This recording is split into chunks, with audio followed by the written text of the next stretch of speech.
All right, now that we've taken I've taken a look at a few of the statistics that are involved with social media, I just want to expand on how these sites are used. Obviously, number one, they're primarily used for socially, for pleasure, staying in touch. They're also used for networking and job searching. I'm actually back to square one now that I'm about to graduate college. I'm back to the whole job search deal, going back into the real world, I guess you could say. So I have actually created a LinkedIn profile recently, still new to it, but I am using that to better myself in the social media world. They are also used for internships. I just recently received an internship here in DC, and I actually social media became a part of that, the reason I received that. Next slide, please. I'm going to talk about a few of the disadvantages. One of the number one disadvantages I'd have to say, especially with my generation today, is we spend so much time on these social networking sites that we oftentimes lose communication with our friends and our family. We use these sites as a substitution for actual face-to-face communication, which in my opinion and statistics show that this is not something that should not be created as a substitution for face-to-face communication. Communication is the making and breaking point for all careers in today's world, and for my generation to be using these sites for these excessively is not something that is going to help us in the long run. We also are forgetting how to prioritize our time. We spend so much time on them that we are not doing our homework. We're not tending to our daily activities. I come home from college, my little sister's spending an hour or two on Facebook, and I'm like, are you supposed to be doing your homework, or no? You do not? Do you have homework? I'm just finding this out, by the way. Another disadvantage of this, which is not on this slide, is I found this. I did a few research things on this later after these sites had already been produced, but for job searching for today's generation, Facebook and other social networking sites are being used as filters for bosses that are going and looking at prospects for their organizations, and it is definitely something that's huge because you have young people coming out from college and they have all these different pictures or things that just wouldn't make you look appealing to an employer in today's society. So for you to have those things on your web page is just not something that is going to make you favored in their eyes. Next slide, please. Last slide on disadvantages is going to focus on how my generation does not we do not exercise effective communication on these sites. Obviously, a lot of slang is used. We use a lot of bad writing communication, which spills over into emails. You'd be surprised at a lot of the emails that my professors see, and I feel so bad for them sometimes because I know that they're just like, where did you learn this from? Like, you're a senior in college and you're sending me this email.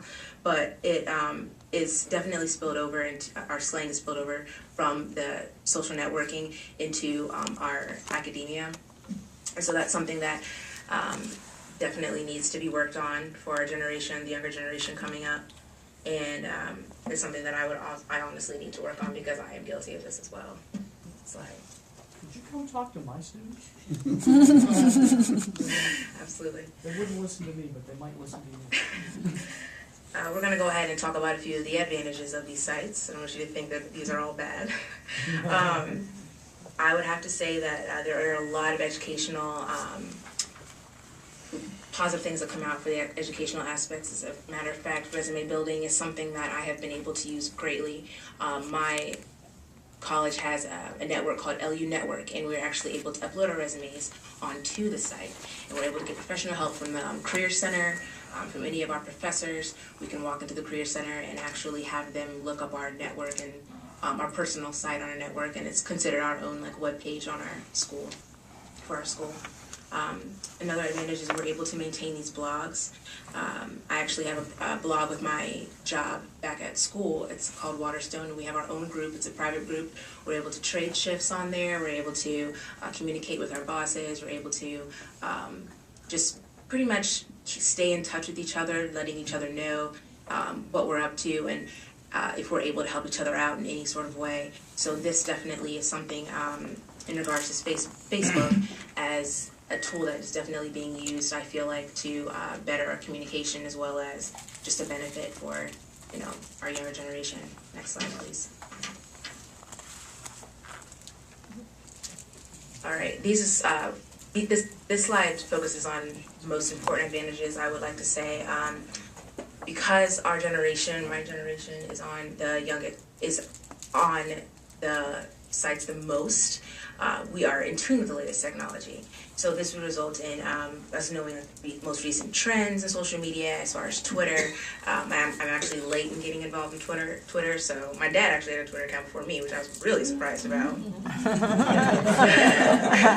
But I can say that it has definitely helped me, and I can vouch for the fact that one of my hardest classes that I'm taking this semester focuses on a simulation which is integrated with social networking, and I found myself like devastated in the beginning because I had no idea what I was doing. It focused on a lot of research and development, marketing, production, you name it, forecasting, and I had no idea what I was doing. And then I came across a Facebook group that allowed for like help. I came across a couple YouTube tutorials that allowed me to get through the first couple of rounds of the simulation, and then from then I hit the ground running. There's a lot of competition in the marketing aspect. I'm a marketing major, so as far as getting ads out there on Facebook, getting ads out there on Twitter, Twitter's a constant site that is constantly updating on different people's blogs, for people's organizations, people's companies. So because the younger generation is so fast and up to date and using the latest trends, we're able to see these things constantly. So in conclusion, I would just like to wrap up that social media is here to stay. Our society is saturated in it, and that is I would like to use saturated in a good way. I did focus on a couple of the disadvantages, but I would like to say that the advantages do outweigh the bad for today's generation, or at least I would like to think so. Social media provides several tools that can be used, like I said, improperly or properly. And this presentation, I hope, helped you understand a little bit of how the advantages and disadvantages come together to just create a better outlook for our generation. Thank you for your time.